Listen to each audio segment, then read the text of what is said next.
In 2015, I set off on an expedition with a friend of mine, Taryn, to travel the length of the River Amazon from its most distant source, high up in the Peruvian Andes, to where it reaches the Atlantic Ocean in Brazil. We planned the whole expedition ourselves, working out the routes, the equipment and the food that we'd need to take for the 5-month trip. We've got a mix of sort of chicken korma and dried soup. We set off for the source of the Amazon with the help of a local shepherd, Mauro, who knew where the Rio Montaro started. Our 4,000-mile journey was about to begin. Not that far into the first day. Stunning landscape.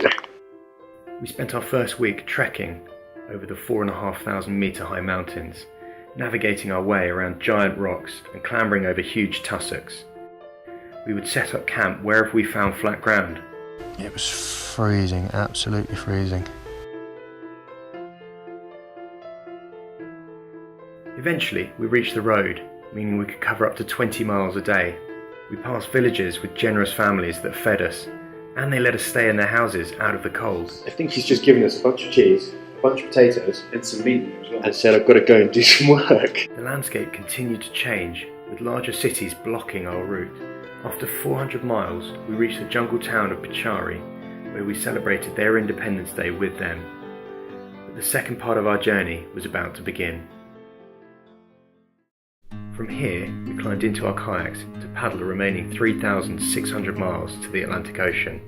We spent the first few days paddling through some rough water, falling out of our kayaks over and over again. So it says I fell out the kayak in this massive rapid right in the middle there. Here the jungle seemed to encroach on the river, giving an immersive experience of the world's largest rainforest. As we progressed, the river continued to widen, slowing to a standstill.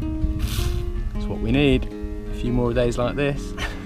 We would camp on sandbanks and wash in the river, ensuring we were in bed by 6 p.m. before the mozzies came out.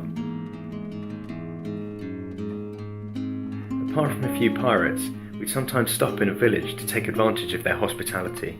When we reached the larger cities of Iquitos and Manaus, we'd stop for a few days to let our tired bodies recover, as well as see a few sights of those incredible cities. Just look at the house, it's incredible! As the river widened up to 8 miles across, the waves became bigger and bigger, towering over us as we paddled both day and night towards our destination. After 131 days on the move, we finally reached the Atlantic Ocean.